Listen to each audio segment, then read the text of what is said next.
Hey friends, it's your pal Mike Shea from Sly Flourish here with another episode of Sly Flourish's Lazy GM Prep.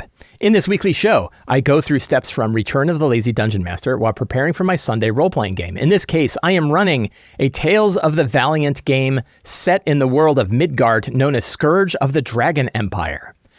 This show, like all of the work of Sly Flourish, is brought to you by the patrons of Sly Flourish. Patrons get access to all kinds of tips, tricks, tools, things like the 5e artisanal database, which I will probably be using to do some of my prep today, as well as there's a dedicated podcast. There's a whole bunch of supplements for City of Arches. There's a ton of stuff that you get for being a patron of Sly Flourish. You also get access to our incredible Lazy GM community over on Discord.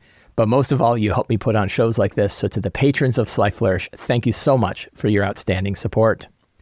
Let's jump to our Obsidian. We are going to take a look at our notes in Obsidian. I use Obsidian to do my game prep. If you want to learn more about using Obsidian for game prep, you can find a link down in the show notes that talks all about it. I really love using Obsidian for my game prep. It's awesome. I have no regrets. So last week, the characters were making their way. They had just finished up a major arc at a location known as the Colosseum of the Red Sun. They had defeated a villain named Din, who was a creature from the void that wanted to take over. They had decided not to ally with Din. I did sort of a Baldur's Gate 3 Dark Path thing of like, do you want to take this queen larva from Din and drop it into a dragon city and have it completely take over a city? And they're like, nope, and they smushed it. So they made a clear choice not to do it. One of the players is very much, he's a great guy, and he is definitely like the dude that helps propel the game forward. But he also leaps upon any sort of bad judgment. He leaps upon them, and he was not there when they did that. And when we described it later, he's like, oh, and they're like, no, we destroyed it. He's like, oh, because he totally would have loved to have taken the queen larva of Din. And they could have said like, well, we don't know. Like things could go really bad. It's like a nuclear weapon, right? They've got this biological weapon that they could drop into any city and wipe out a city in a month or so.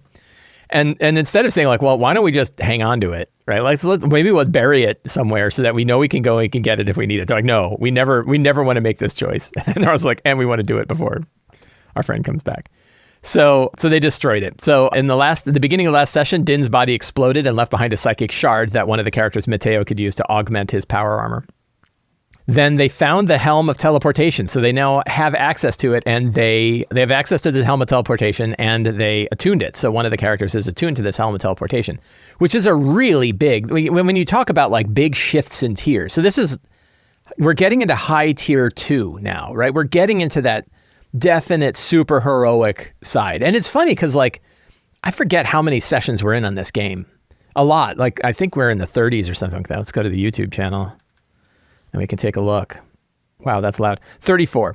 So we're 34 sessions into this campaign, which is far, right? 34 is a lot of sessions. I mean, it's kind of funny that you like think about it and you know, it feels like we're still new, right? I don't know why. And I think that's good. It's good for me that I feel like, you know, it's still fresh to me. This campaign is still fresh, and yet we're 34 sessions in.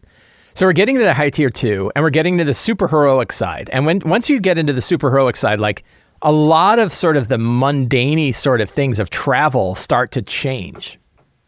And this is where people can fly. People can go invisible. People can spy upon entire areas without having to put themselves at risk. There's a lot of things that characters can do when they start to reach these higher levels. That mean we have to shift, we GMs have to kind of shift what the threats are and what the dangers are and what the risks are, because the things that were risks before are not the same as the risks are now. And that's trouble for some people. Some GMs have trouble with that transition. They still think that like certain things are going to go a certain way.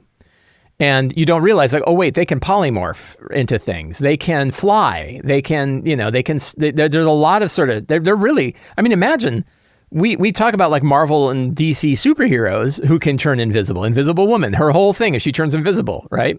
Ant-Man, right, has the strength of a human. You know, I think theoretically he has more strength than a human, but that was the big joke, right? Oh, Ant-Man, he has the strength of a human. So like, we have characters that can do all of those things, right? I have one druid who can fly and turn invisible and turn into other animals. And like they're a superhero in the Marvel sense of a superhero in multiple ways. And so you have to have super heroic adventures that make sense for him. So that's something that we start to think about, and that I'm starting to think about with this whole thing. The other kind of big angle in this campaign is that the characters really have kind of clarified to me that they just want to kill dragons. Like that's their goal, is killing dragons. I talked about this on the last show too, that they're not as interested in sort of the inner politics of the Dragon Empire. They want to kill dragons. So me steering it so that they can continue to just kill dragons and not worry too much about trying to set one dragon faction up against another faction, that angle to it may still occur, but it's going to happen organically from the actions of the characters, not so much from the reactions of what happens from the characters' actions, than the characters' direct actions. So that's something I'm pondering. But now they have Helm of Teleportation, which means they can go anywhere, right? Like they can leave. Like if they were like, yeah, the Dragon Empire sucks, they could leave. They could use the Helm of Teleportation and go to any other city in Midgard that they've had experience with, right? So I'm going to have to make some sort of player agreements that like, please don't teleport to a place I don't even know about or like do it at the end of a session at least. Like that's fine. If you want to teleport to a place you've never been, but boy, it would be nice if you give me a little bit of heads up so I can actually kind of pave the path in that area. Cause like, I don't know where things are going, so that's a big angle. So the characters, so in the last session, the characters made their way out and they had made a choice that they're going to kill Eustasia Stonegaze, who is a governor, an Urmanli governor of Adisha, who's a green dragon half basilisk. So now we're getting into some powerful, this is going to be an adult dragon. This will be the first adult dragon they face. They face a lot of young dragons so far, but they're about to face an adult dragon. And they're going to be facing an adult dragon that is outside the scope of their capabilities by mathematics, right? That they're 9th level, so the highest creature that they should face is roughly CR 13 or CR 14. And I am pretty sure that let's take a look. I am pretty sure that an adult green dragon is higher than that. And then when I throw, basilisk things on it, now it's even more dangerous. Here's our green dragon, adult green dragon, CR 15, right? So if they were level 10, a CR 15 would be right at par. So this is probably, this is good. This is, dangerous, but also the characters are really powerful. So I think they'll do fine. And I think what I can do is replace this frightful presence with sort of a petrifying grace. So let's look at the basilisk. I mean, there are ways from facing this. So I'm oh yeah, great.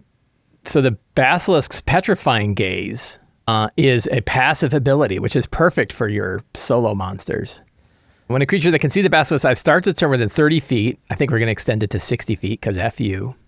The basilisk can force it to make a DC 12 con save if the basilisk isn't incapacitated and can see the creature. On a failure, the creature magically begins to turn to stone and is restrained. The restrained creature must repeat the save at the end of each turn, becoming petrified on a failure or ending the effect on a success. The petrification lasts until the creature... Yeah, so that is going to be really fun and scary, right? That is going to be really wild. So I'm looking forward to that situation taking place. So what else? So they met a group of Dragon Empire tax collectors, and the tax collectors were very mean and said they had found a group of nomadic group of children of the sands who had been displaced from their homes and were living out in the deserts. And they said there was a scorched drake and then a bunch of kobold tax collectors. And the tax collector said, you have a choice. You give us like 100 gold each. And they're like, we don't have 100 gold. Like, no, have any money. Or you give us all your water. And they're like, if you give us, if we give you water, we're going to die. And they're like, or you can work off your debt. Right? Essentially like indentured servitude, i.e. slavery. And they're like, this sucks. So the characters got involved and fought the kobolds, these tax collectors. And one of them had a horn to blow to summon 2 more scorched drakes. But the scorched drakes, I think I've got my strong start today. I just popped into my head. So the other 2 scorched drakes were not called to the situation. They were not called to the battle because they managed to stop them from blowing the horn the whole time. So that worked out really well. And I think that's where we started, was they've got these children of the sands. They just defeated this group. I don't, did I write, past Mike Shea was not kind. I did not write exactly where, but I know they had not yet reached Sapphire's Song. I think I'm going to expand Sapphire's Song a little bit, but first, like, let's get started here, right? Let's actually start prepping our game. So that's where everything happened. So we're going to create a new note from template. This is my Dragon Empire template. And who is there today? So I think Mateo is out. I think everyone else is in. I know we have 2 remote folks and 4 in-person folks. I think that is how things are going today. So, taking a quick look through our characters, we have Amavin. Amavin has good insights into the infiltration of Sapphire Song. Is a ranger. We have 2 rangers. So what could the rangers know? So Emmert is actually from this location, and probably, we're going to jump to Emmert, recognizes the Jambuka as indentured servants of the Koboldi and Urmanli of Stonegaze. Is the other ranger, sees the delicate balance of the waterway and the desert. So, like, the desert is just like a half a mile off, and the farms that line the riverbanks. So I actually, let's pop open a map, because we're gonna do some geography here. Obsidian Vault, campaigns, Dragon Empire, maps, and let's find the right one here. Oh, it's way at the top because I just edited it. Here we go. So this is a map of the region. I took a screenshot from the Kobold Press Maps, awesome online Kobold Press Maps tool. So this is where they are currently sitting. They're between like Sayaz and Sarkland, right? And there's this waterway that kind of goes through this whole area. They're probably, right between Sayaz and Sarkland. South of there is the arena, the Colosseum. And then north of there is that, probably maybe right around that hook would be good. So the ruins of Sayaz are to the north. And I think the ruins of Sayaz would be good because I think it's outside the ruins of the Sayaz where the other folks are kept. And actually, that can be a secret that I can drop in. And so all the way from Ashadar through Uk and then down to Sarkland are water, like transports, right? Like barges that go down the waterways. And there's a lot of farms that kind of keep the cities, a lot of farmsteads and a lot of farmland that keeps those cities fed.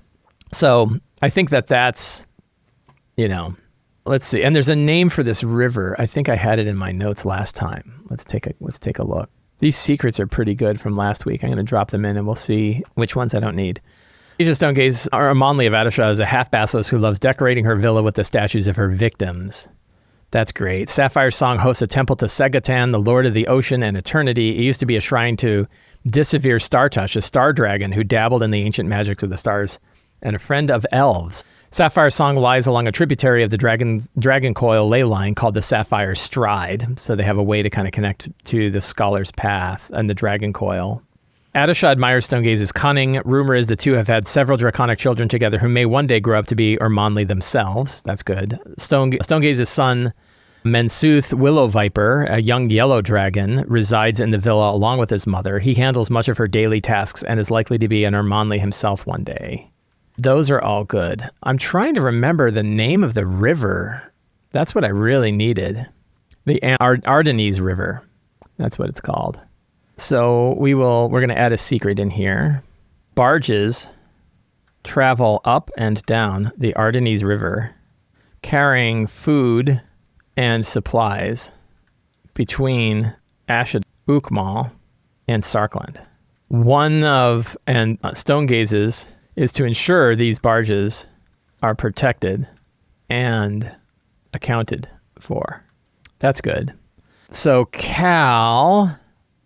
Gaudenzia sees the delicate balance of the waterways in the desert. So Cal is a druid, recognizes the fertile grounds, the value of the fertile grounds on the edges of the Ardennes River. I don't know if I'm spelling Ardennes right. I'm not. The Arandis River. Rowan is our fighter and sees the same indentured servitude of the Jambuka and I think I need to I want to create a town. I want to have a small town here. So Sapphire Song, I'm going to build it out a little bit. So I need a town name. Let's go to artisanal database. And we're going to when I need like a bunch of different names, I can just sort of, so like what could the town, I need a name for this town that sits below Sapphire's Song. It's along the Ardennes River, and it could be, so it's a small town, and its sole purpose is like the loading and unloading of goods and people and verification of the stuff that's going on, that's going up and down the river. I like the word anvil. Anvil is kind of fun. Anvil Star, Aquafang, somebody said. Cat Knock, Night Anvil, Spider Bright. Let's see. Of Anvil. Oh, so we already have Sapphire Song, so I can't be Anvil Song. Oh, so we have a Seggotan's Anvil. That's kind of a good name, right? The small port town below Sapphire Song. I'm just highlighting some names here. Cool. Tolstoy can feel the pull of Sapphire Stride, the tributary of the Dragon's Coil ley line. Shadow Road, I guess, right? So that's cool. That saves me a secret. Right? I can cut that secret. So those are pretty good. So the strong start, the 2 fire drakes come investigating. So there were 2 other fire drakes that could have been called during the fight, but they weren't called. But now they're going to fly in, and the characters have a chance to either fight them or escape or like hide, right? So they have some options for how to handle this situation. And what are they called? Let's see. I think they're fire drakes. Scorch drakes. If I want to be mean, I could do 3 of the things, 3 more of them. I think 2 is probably good. It's not going to be a deadly fight. Like, they would have a pretty easy time taking out these guys, especially with 6 characters. That's not going to be trouble at all. If we want to take a look at them, so they're CR6s. I could reskin them if I wanted to have bigger Scorch Drakes, because there's not really a big difference between a Scorch Drake and a dragon. I could make them tougher and use young red dragons who are 2 CR10s, and their young red dragon stat blocks are pretty straight. So I could use those instead if I wanted to give them, still have only 2 of them, but they'd be more dangerous. So like bigger Scorch Drakes, right? But they're actually young red dragons. That wouldn't be too out of hand. So I think in my notes, 2, what are we going to call them? Stronger Scorch Drakes, elite Scorch Drakes, young red. And these are on the young red dragon is on page 193. Come investigating. So the characters can try to, do whatever they want. They do have a bunch of the people of the sands with them that they have to kind of deal with. But the people of the sands they're very skilled at running and hiding as well. So I don't think if the characters just want to let them go by, then that totally works. Then the next scene is approaching, and what do we say? Seggotan's Anvil and Sapphire Song. Then they choose their infiltration approach, and then infiltrate. They have kind of 2 choices at that point. They could investigate Seggotan's Anvil, or they could infiltrate Sapphire Song. It's up to them, right? And then that's pretty much it, right? Like, I don't need to spell out any more scenes than that, really. So I have Seggotan's Anvil, Sapphire Song. I think I have enough secrets here. I could probably do something about barges travel up and down the river and the Ardennes carrying foods and accounted for in Seggotan's Anvil. We could have it that I think this might be so we have Sapphire Song hosts a temple to Seggotan, Lord of Ocean and Eternity. It used to be a shrine to Disinvere, Star Touch, Star Dragon who dabbled in ancient. Yeah. I think that Stonegaze, Eustasia Stonegaze, right? Is that their name? Eustasia Stonegaze acts as a prophet and a prophet of Seggotan towards the lowered scaled folk and Jambuka. I think that so I kind of like the idea that maybe Eustasia Stonegaze actually acts as like a prophet and a priest to try to control the masses and to keep things operating there. I think that works. So fantastic locations. We have 2. We have Seggotan's Anvil and we have Sapphire Song. And last time, I think I'd already started filling out the locations of Sapphire's Song. So we're going to just copy this stuff here today and drop it into our fantastic location. And then Seggotan's Anvil. So one thing I want to do is get a location for this. So we want a town map. I'm just going to pop open my... Oh, look at that. There's like a nice one right off the bat. This walled city. Let's take a look at this one. So this is pretty good. The question is, where is Sapphire's Song? Sapphire's Song could be that in the upper left of this place, kind of overseeing the area, where the rest of this place, because this place isn't particularly large. I kind of like it, right? And this is the key to picking a Dyson map. You just pick, first one that works, grab it and go. Like, don't overthink it. Don't try to find the perfect map. Grab the first map that serves the purpose. So we're going to save this image. We're going to save it to let's see, I've already got it in it's called Ocean Watch. So then if this is the map, what are some of the locations? So we have lots of guard towers. We have a shrine, probably a local shrine to multiple deities. I think one of the cool bits is that spies watch who worships who, and then those who worship the wrong gods are eliminated. We have the barge docks. Those are here. There is so I think like in this place, weapons, you can't just go buy weapons. So there are various shops, but you cannot buy weapons and armor here. Weapons and armor are solely divvied out to guards and those who need them. Like they control weapons here very strictly. And in fact, if you don't have an official reason to have weapons, you're not allowed to carry weapons. Are there any other, so there's several inns and public houses, and let's get some names. We can need a couple names for public houses. I really ought to have like a location name generator. I need a location name generator. I should work on that. I'll add that to my list of things because I have NPCs, which is fine, but I think locations. I have to come up with good, like these are good for the Cloud's Trail, the Cloud's Tail, Cloud's Trail, the Silver Tooth, the Learned Ox. I'm stealing that from, what was the name of the movie? A horror Western movie had the Learned Goat, and I'm going to steal the Learned Ox. So there's 3 public houses they can go to. Thinking about the characters, what kind of places, let's see, the Dead Grove would be a place. We got 2 rangers and a druid, so nature-y sort of places are good. But I like the idea that there's like an old grove, but it's like, it's always dying. Like it never gets the water rations that it needs.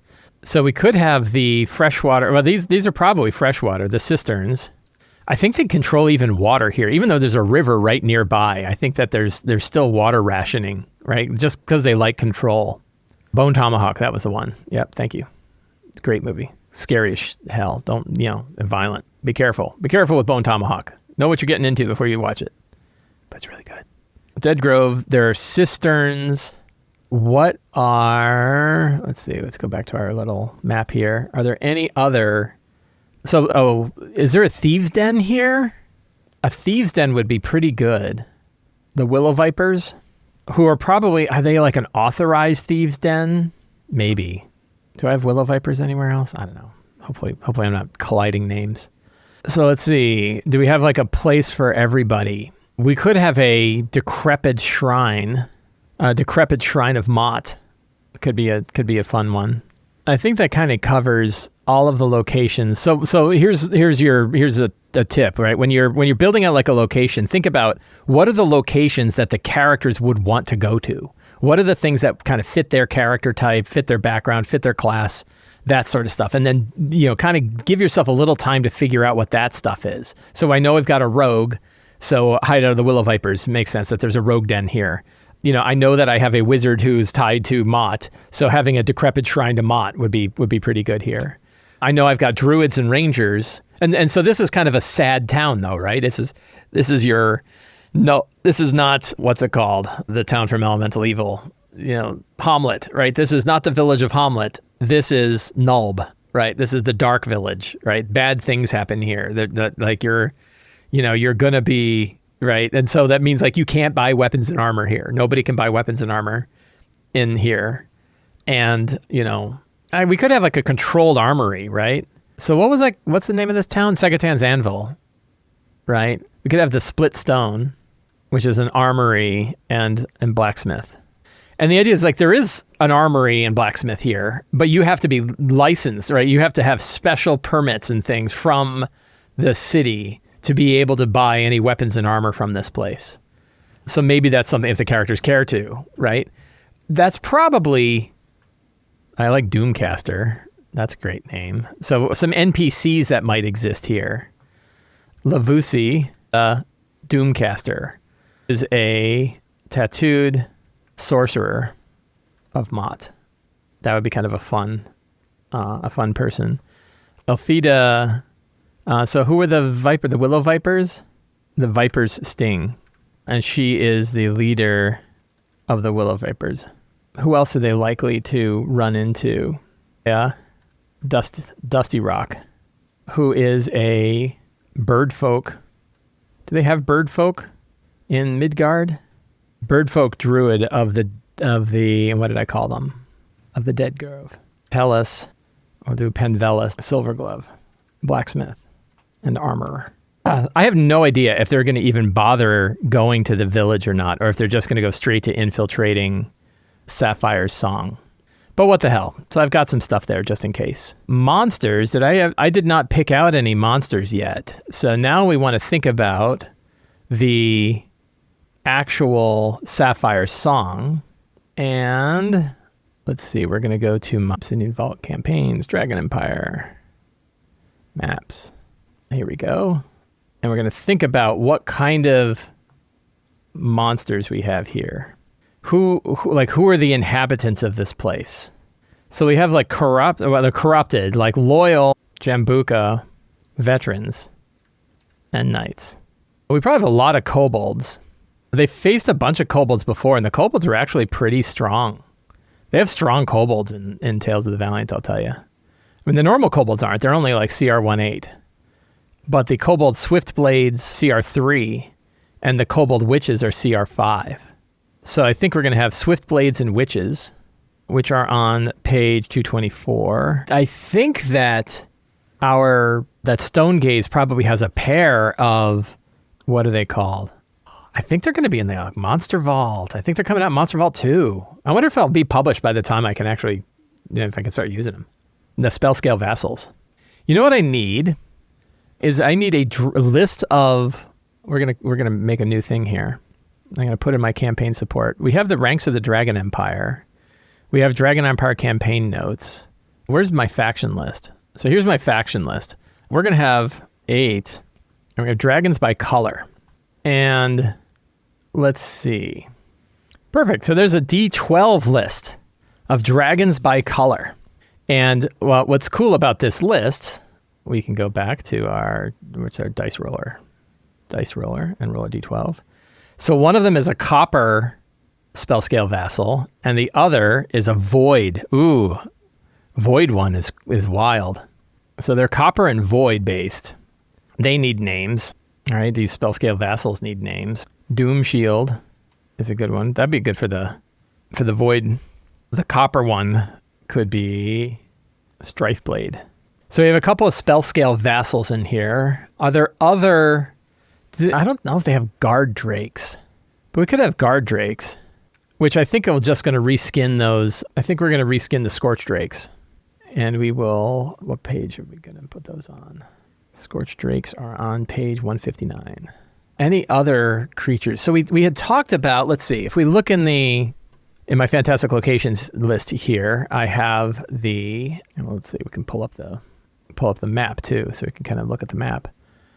So lower chambers, we have Forgotten Shrine, Lower Caretaker, Supply Chambers, Aquifers, Kobold and Jambuka Servants, Hidden Shrines to Southern Gods, Lower Kitchen, Lower Dining, Treasury.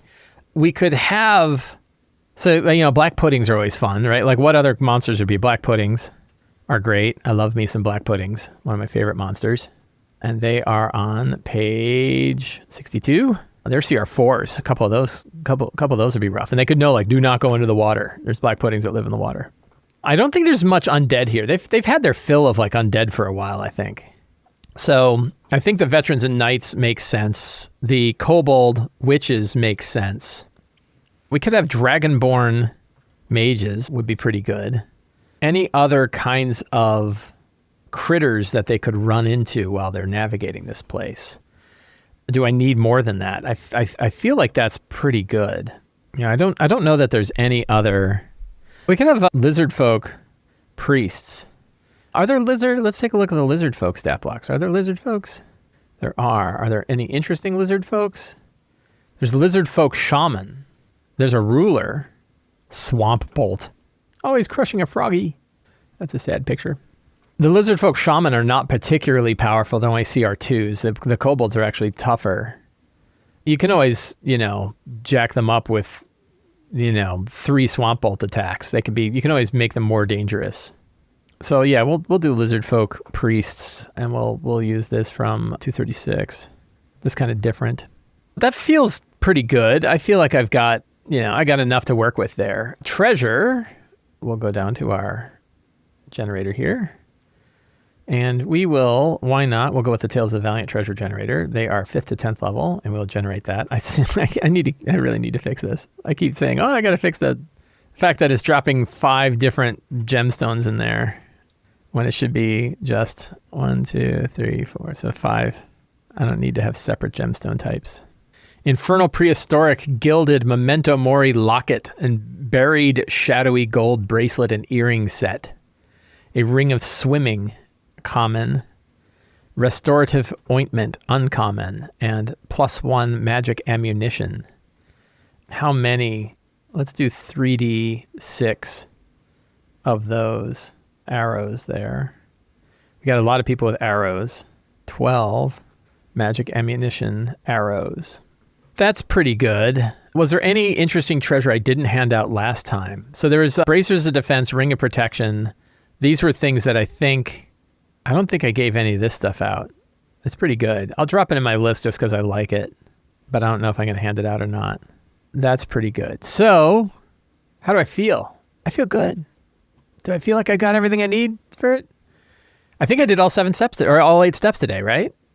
Right? Characters, strong start, scenes, secrets and clues, locations, NPCs, monsters, and treasure. Yeah, I did all 8 steps today. But I feel like I needed all 8 steps. I feel like that worked out. I do need to print. So I'm pretty sure I already printed the bastion or the dungeon itself, but I do need to print out this town map. So I'm going to print that out. So I have a copy of that. And then we're going to print my notes. Export to PDF. This one's going to probably be an 85 on the downscaling. Hey, look at that. That worked out perfectly. Hit print on that. Feels good to just hit print and have a page of notes ready to go for a game. Just makes me feel good. Friends, I hope you enjoyed. Oh, I got a big blank screen. I've been showing you. That's no fun. Friends, I'm going to thank all of you for hanging out with me today while we prepared for my game. If you enjoyed this show and you want more stuff like this, the best thing you can do is subscribe to the Sly Flourish newsletter. It is absolutely free to sign up. You get a free adventure generator signing up, and you get a weekly RPG-related article with links to all of the other stuff that I do in your inbox every Tuesday. You can also support me directly on Patreon. Patrons get access to the 5e Artisanal Database, the Dyson Map Gallery, and the name generator that you saw me use, the Dice Roller, all that kind of stuff is all available as part of the 5e Artisanal Database, my suite of 5e related tools. You also get a bunch of adventures, a bunch of scenarios, a bunch of tips for running your game. You get, if you go at the hero tier level, you get readings and reflections, a whole dedicated podcast. You also get access to our awesome Lazy DM community over on Discord, and you help me put on shows like this. And you can pick up any of my books, including City of Arches, Return of the Lazy Dungeon Master, Lazy DM's Companion, and more at the Sly Flourish Bookstore. Link are in the show notes. Thank you so much. Have a great day, and get out there and play an RPG.